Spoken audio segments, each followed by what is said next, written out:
নমস্কার বন্ধুরা, SB daily lifestyle ব্লগে সবাইকে স্বাগত। তো দেখতে পাচ্ছ এখন আছি আমি কিন্তু সল্টলেক সেক্টর 3 নলবন। ঠিক আছে, দেখতে পাচ্ছ নলবনটা দেখাচ্ছি তোমাদের, আমি দাঁড়াও। ঠিক আছে, দেখতে পাচ্ছ নলবন। তো আমি নলবন মেট্রো স্টেশনে আছি, সামনে কিন্তু নিকো পার্ক, সেক্টর 5 সামনে, এইদিকে সেক্টর 3।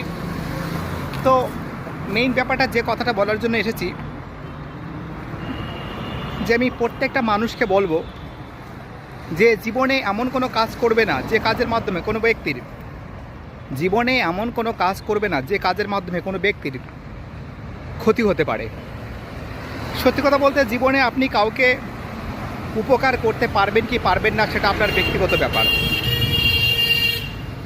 আপনি জীবনে কাউকে উপকার করতে পারবেন কি পারবেন না সেটা আপনার ব্যক্তিগত ব্যাপার, কিন্তু প্লিজ কারোর কখনো ক্ষতি করবে না। খুবই গুরুত্বপূর্ণ কথা। সত্যি কথা বলতে,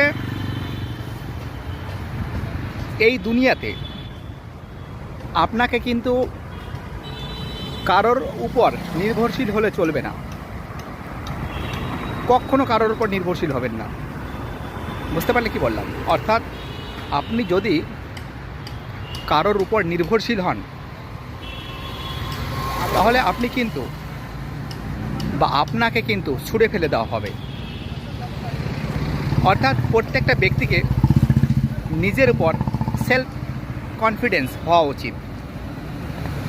আমি প্রত্যেকটা মেয়েকে বলি বা প্রত্যেকটা ছেলে মেয়েকে বলবো, যারা ছোট আছে, যারা 15, 16, 17, 18, 19, 20, 22, 23, 24 বছর বয়স আছে, তাদের আমি একটা কথা বলবো, সবসময়ের জন্য ভাববে নিজের পর দাঁড়ানো। পরের উপর কখনো ভরসা রাখবে না, কারণ পর আপনাকে ছুঁড়ে ফেলে দেবে। এটাই বাস্তব সত্য কথা। সত্যি কথা বলতে, রূপের কখনো বড়াই করবে না, কারণ রূপ যৌবন বেশি দিন থাকে না, এটা একদিন একদিন ধসে যায়। কিন্তু আপনার গুণটা ঠিক করা উচিত।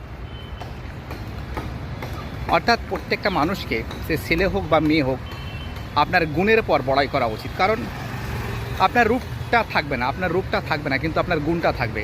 খুবই গুরুত্বপূর্ণ কথা। জীবনে চলার পথে আপনাকে এমনভাবে তৈরি হতে হবে যাতে আপনি সেলফ কনফিডেন্স এবং সেলফ ডিপেন্ড যাতে হতে পারেন। কারোর উপর কখনো ভরসা করবে না, কারণ এই দুনিয়াতে যাকে আপনি ভরসা করবেন, যার পর আপনি নির্ভরশীল হবেন, সেই আপনাকে কিন্তু ডুবাবে। বাবা, প্রচণ্ড পরিমাণে জ্যাম জানো তো রাস্তাঘাট। পরের আশা, পরের প্রতি আকাঙ্ক্ষা, পরের প্রতি লোভ, ঠিক আছে, এগুলো কিন্তু আপনার দুঃখের অন্যতম কারণ।